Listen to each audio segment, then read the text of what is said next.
Bismillahirrahmanirrahim. Assalamualaikum warahmatullahi wabarakatuh. Ketemu lagi di video kali ini. Perkenalkan, nama saya Andi Nurul Aulia, program studi Pendidikan Bahasa Indonesia semester 1. Dosen pengampu Bapak Dr. Samir Mansyah, SPD, MPD. Baik, langsung saja di video kali ini kita akan membahas tentang teori belajar konstruktivisme, di mana ada 4 materi yang kita akan bahas. Baik, langsung saja. Yang pertama itu ada konsep dasar konstruktivisme. Jadi, konstruktivisme itu merupakan sebuah pandangan yang berlandaskan pada pandangan bahwa dengan merefleksikan pengalaman, kita membangun pengetahuan akan dunia di mana kita berada.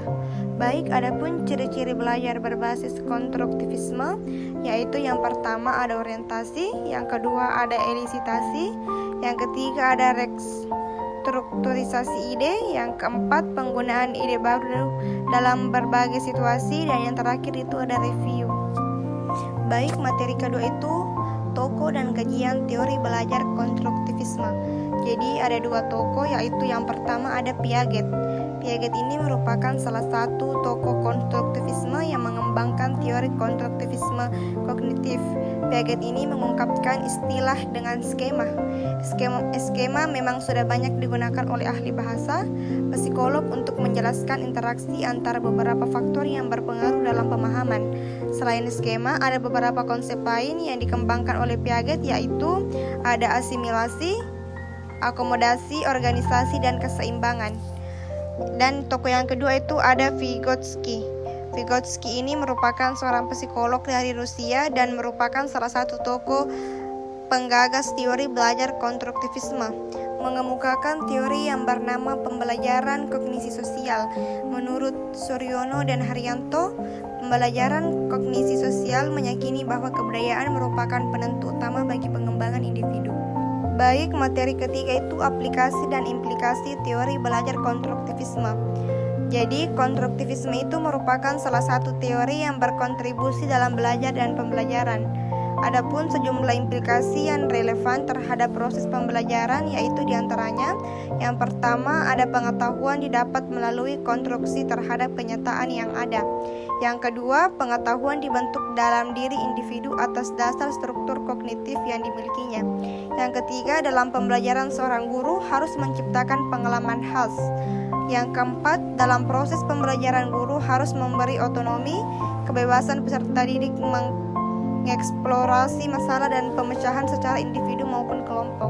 Dan yang kelima itu dalam proses pembelajaran guru harus mendorong terjadinya kegiatan kognitif seperti mengklarifikasi, menganalisis, menginterpretasikan, dan memprediksi dan menyimpulkan dan lain sebagainya. Dan yang terakhir itu guru menyusun tugas untuk mendorong peserta didik mencari pemecahan masalah. Baik, materi terakhir itu ada kelebihan dan kekurangan teori belajar konstruktivisme. Yang pertama itu kelebihan dari teori belajar konstruktivisme. 1. Peserta didik lebih memahami konsep yang disampaikan oleh guru karena peserta didik sendiri yang menemukan pemahaman tersebut. 2. Terlibat aktif dalam memecahkan dan menuntut peserta didik untuk berpikir lebih. Yang ketiga, pengetahuan tertanam sesuai skemata yang dimiliki peserta didik. Yang keempat, masalah yang diselesaikan langsung dikaitkan dengan kehidupan nyata. Yang kelima, peserta didik lebih mandiri, dewasa, dan dapat memberi aspirasi dan menerima pendapat orang lain. Dan yang terakhir itu pengkondisian peserta didik dalam belajar kelompok saling berinteraksi terhadap pembelajaran dan hasilnya sehingga pencapaian kesempatan belajar pembelajar dan diharapkan. Dan adapun kekurangan teori belajar konstruktivisme, yaitu menganggap belajar semata-mata sebagai proses penyimpanan dan telah mengabaikan bahwa belajar juga menyangkut perubahan tingkah laku.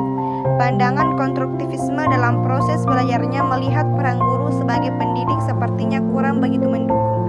Baik, itulah yang saya sempat sampaikan. Lebih dan kurangnya mohon dimaafkan.